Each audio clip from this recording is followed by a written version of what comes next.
پروردگار میں شیطانوں کے وسوسوں سے تیری پناہ مانگتا ہوں، اور اے پروردگار اس سے بھی تیری پناہ مانگتا ہوں کہ وہ میرے پاس آ موجود ہوں۔ دین اسلام میں کوئی زبردستی نہیں ہے،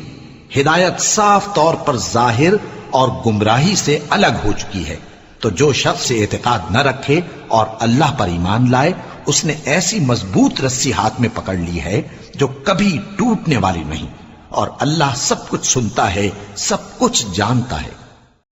فرمایا کہ اے قوم دیکھو تو اگر میں اپنے پروردگار کی طرف سے دلیل روشن رکھتا ہوں اور اس نے مجھے اپنے ہاں سے رحمت بخشی ہو جس کی حقیقت تم سے پوشیدہ ہو گئی ہے، تو کیا ہم اس کے لیے تمہیں مجبور کر سکتے ہیں جبکہ تم اس سے ناخوش ہو؟ یہ لوگ جو کچھ کہتے ہیں ہمیں خوب معلوم ہے، اور تم ان پر زبردستی کرنے والے نہیں ہو، پس جو میرے عذاب کی دھمکی سے ڈرے اس کو قرآن کے ذریعے نصیحت کرتے رہو۔ اور جس دن ظالم اپنے ہاتھ کاٹ کاٹ کھائے گا اور کہے گا کہ اے کاش میں نے پیغمبر کے ساتھ رستہ اختیار کیا ہوتا،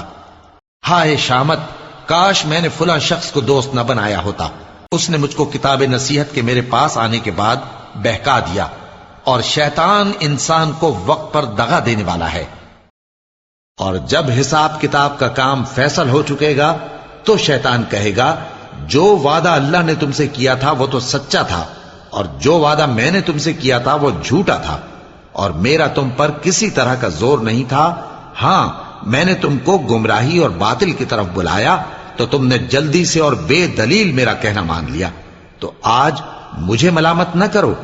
اپنے آپ ہی کو ملامت کرو، نہ میں تمہاری فریاد رسی کر سکتا ہوں اور نہ تم میری فریاد رسی کر سکتے ہو۔ میں اس بات سے انکار کرتا ہوں کہ تم پہلے مجھے شریک بناتے تھے،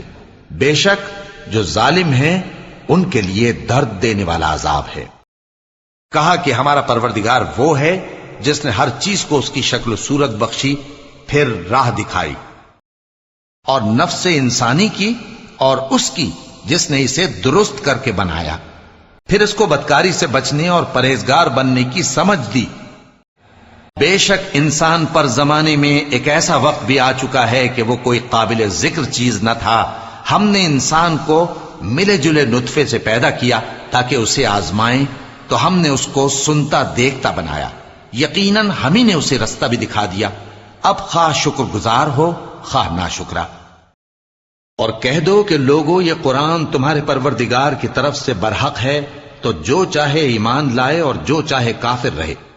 دیکھو ہم اپنی آیتوں کو کس کس طرح بیان کرتے ہیں تاکہ یہ لوگ سمجھیں۔